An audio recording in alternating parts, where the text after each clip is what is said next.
الحمد لله نحمده ونستعينه ونستغفره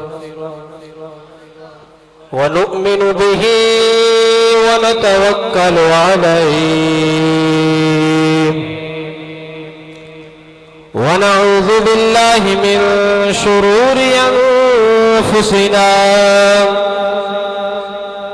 ومن سيئات أعمالنا من يهده الله فلا مضل له ومن يضلل فلا هادي له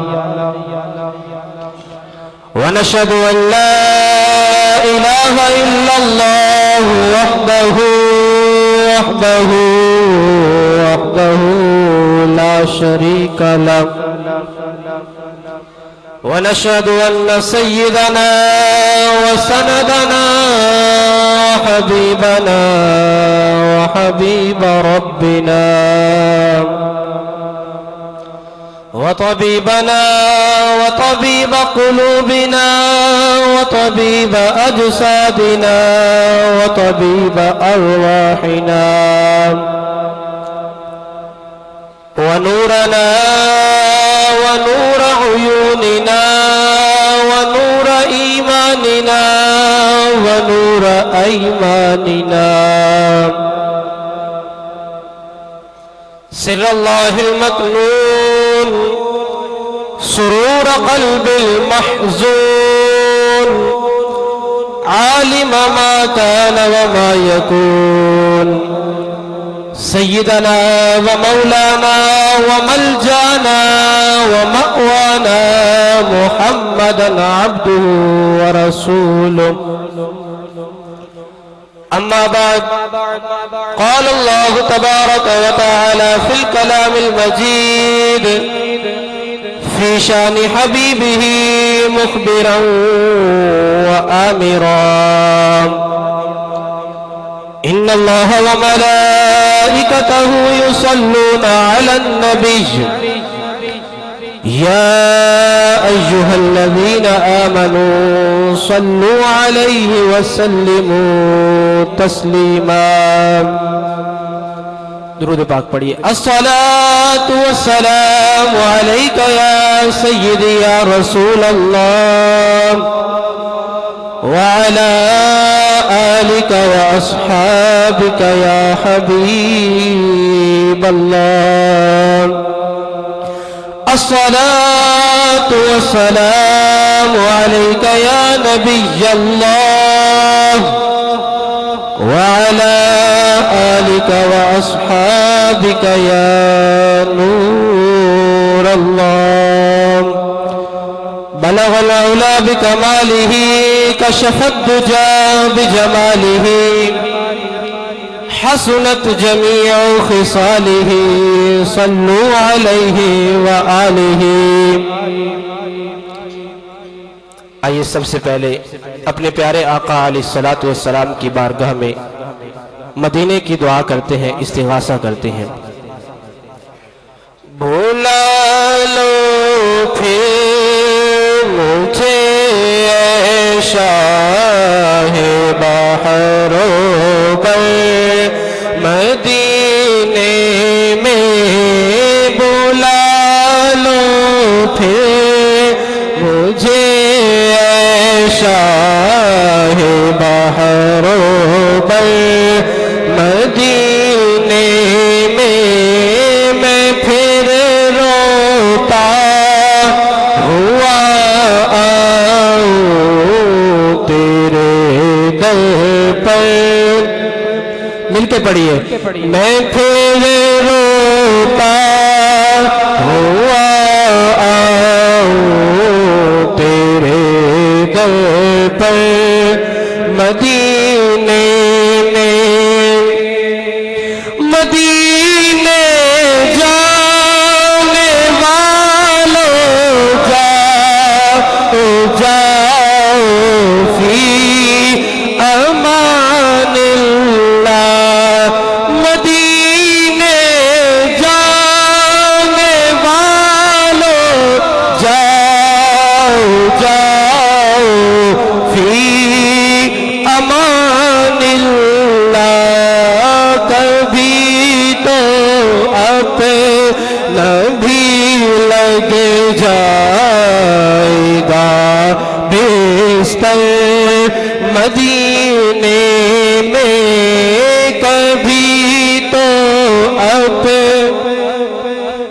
لگ جائے گا بستر مدینے میں، بلا لو ہمیں غریبوں کو، بلا لو یا رسول اللہ، مانگو بلا لو ہمیں غریبوں کو، بلا لو یا رسول اللہ، پیش بھی روشن فاطمہ حیدر مدینے میں، پیش بھی روشن فاطمہ حیدر مدینے میں۔ میرے محترم اور پیارے اسلامی بھائیوں، اللہ تبارک و تعالی کی حمد و ثنا اور اس کے پیارے حبیب لبیب صلی اللہ تعالی علیہ وسلم کی ذات بابرکات پر ہدیہ درود و سلام کا نذرانہ پیش کرنے کے بعد آئیے سب سے پہلے پیارے آقا دو عالم کے داتا مکی مدنی سرکار ہم بے کسوں کے پالن ہار صلی اللہ تعالی علیہ وسلم کی ذات بابرکات پر درود و سلام کا نذرانہ پیش کرنے کی فضیلت سنتے ہیں۔ میرے آقا صلی اللہ تعالی علیہ وسلم نے ارشاد فرمایا، ان اولی الناس بی یوم القیامت اکثرہم علی صلاۃ۔ میرے آقا علیہ السلام نے فرمایا کل بروز قیامت جو بندہ یہ چاہتا ہے کہ وہ میرے زیادہ سے زیادہ قریب ہو، اسے چاہیے کہ میری ذات پر زیادہ سے زیادہ درود و سلام پڑھے۔ درود و سلام کا نذرانہ پیش کرنا، یہ حضور علیہ السلام نے فرمایا کہ جتنا زیادہ درود پاک پڑھے گا وہ کل بروز قیامت اتنا ہی میرے زیادہ قریب ہوگا۔ ایک اور مقام پر میرے آقا صلی اللہ تعالی علیہ وسلم نے ارشاد فرمایا، درود پاک پڑھنے والے کے لیے یہ فضیلت ہے کہ جو روزانہ 1000 مرتبہ میری ذات پر درود پاک پڑھے گا وہ اس وقت تک مرے گا نہیں جب تک کہ وہ جنت کا مقام نہ دیکھ لے، یعنی دنیا میں ہی اپنا وہ جنت کا مقام دیکھ لے گا، اس سے پہلے اسے موت نہیں آئے گی۔ یہ جو بندہ روزانہ کا وظیفہ بنا لے کہ کم از کم 1000 مرتبہ پیارے آقا صلی اللہ تعالی علیہ وسلم کی ذات پر درود پاک پڑھنا ہے، کیوں نہ پڑھے؟ یہ درود پاک وہ عبادت ہے، فرض عبادت کے بعد سب سے افضل عبادت یہ ہے، کیونکہ اس عبادت کا حکم میرے پاک پروردگار عز و جل نے اپنے معصوم فرشتوں کو بھی دیا ہے۔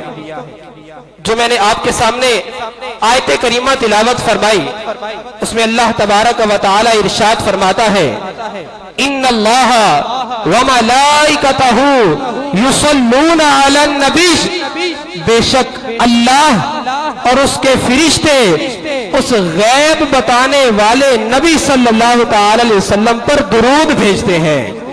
یا ایھا الذین آمنوا، اے ایمان والو، صلو علیہ وسلموا تسلیما، اے ایمان والو تم بھی پاک نبی صلی اللہ علیہ وسلم کی ذات پر درود و سلام کا نذرانہ پیش کیا کرو۔ اللہ تبارک و تعالی نے اس میں یہ ارشاد فرمایا ہے مومنوں سے کہ اے ایمان والو تم پڑھا کرو۔ اس آیت کریمہ سے پتہ چلتا ہے کہ جو درود و سلام پڑھتے ہیں وہی ایمان والے ہیں۔ ایمان والوں کی یہ نشانی ہے کہ وہ پیارے آقا صلی اللہ تعالی علیہ وسلم کی ذات پر درود و سلام پڑھتے ہیں۔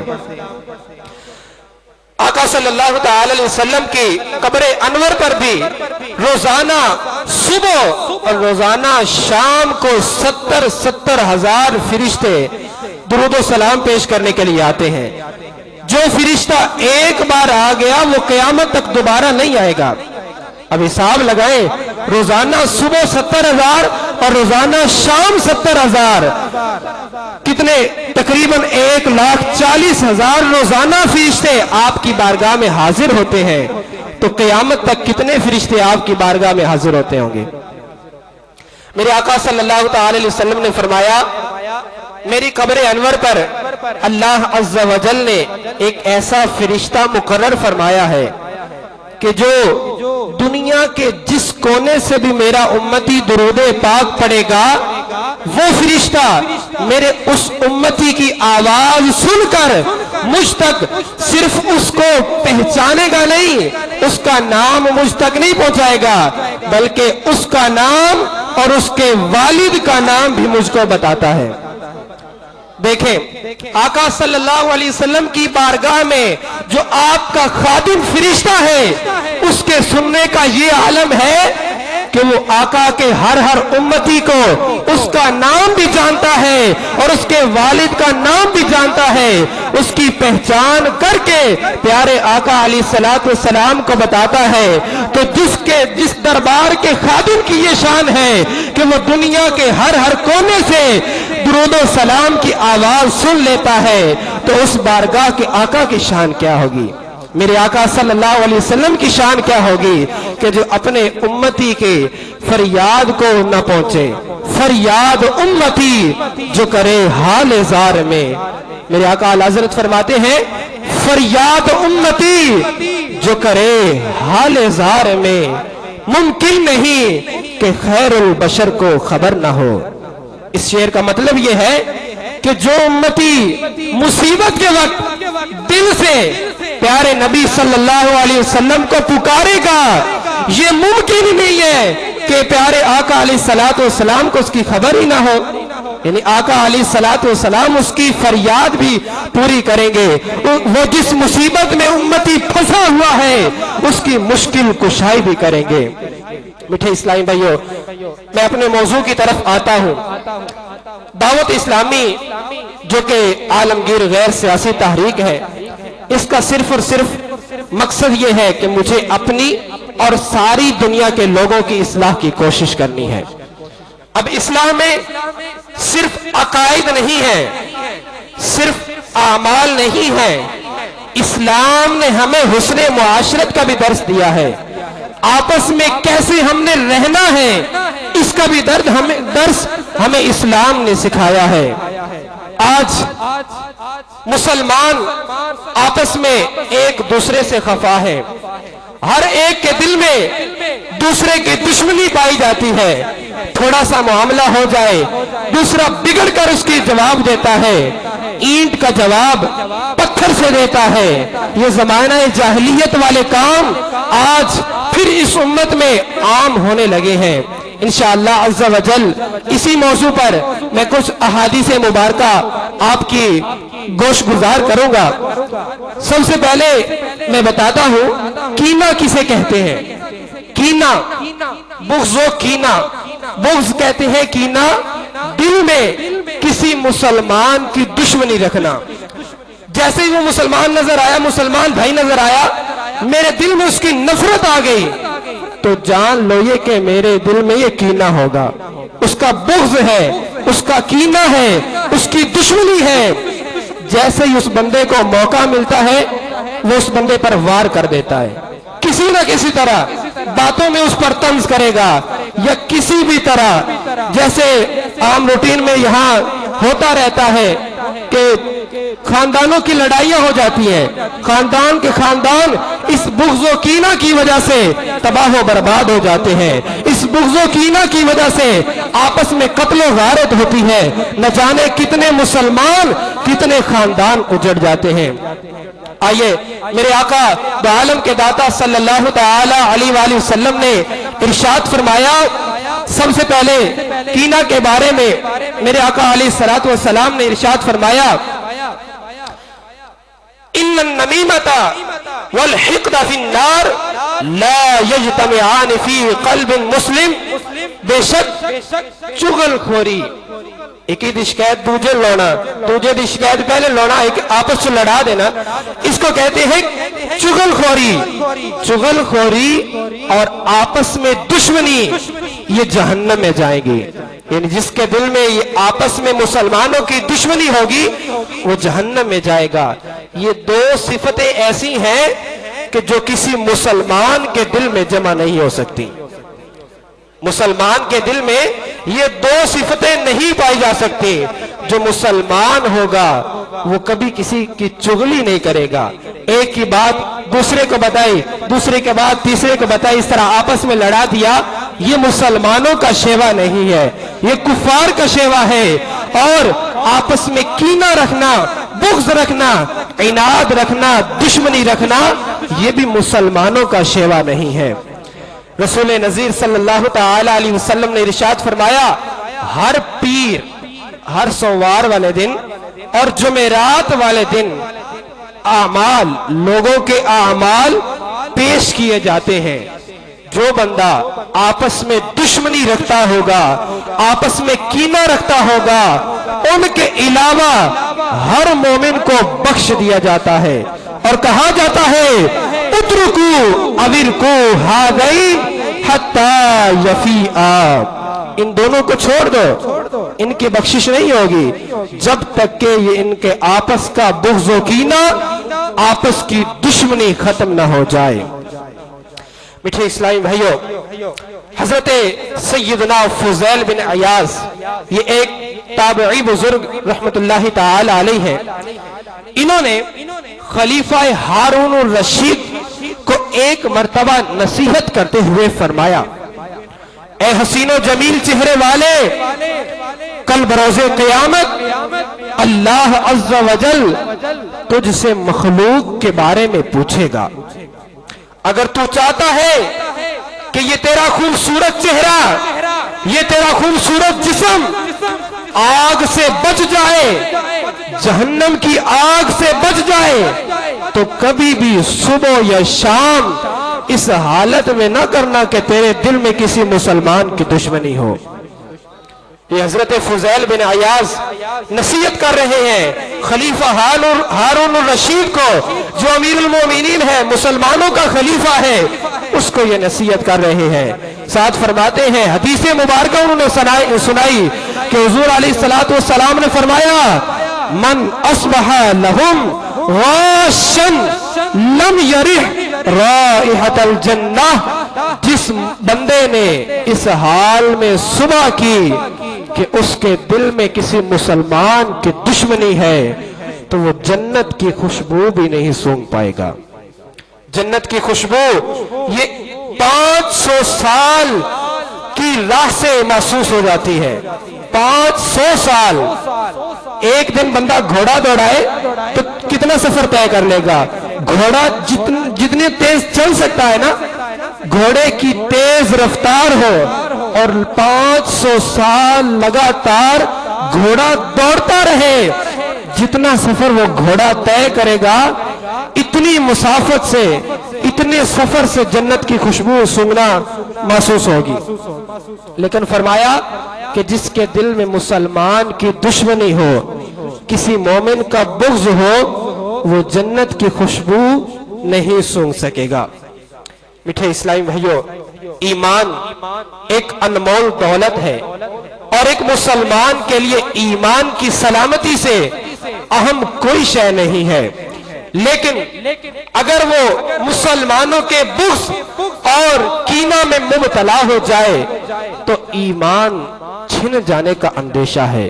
کہیں ایسا نہ ہو کہ مرنے سے پہلے ہمارا ایمان ہم سے چھین لیا جائے۔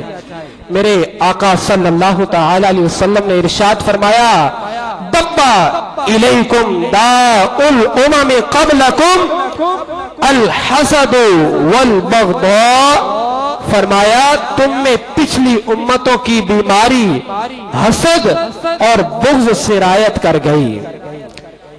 فرماتے ہیں لا قولوا تحلق الشعر، فرماتے ہیں یہ بیماری کوئی ایسی بیماری نہیں ہے کہ جو بندے کے بال مونڈ دے، ولیکن تحلق الدین، یہ بیماری ایسی بیماری ہے جو بندے کے بال نہیں موڑتی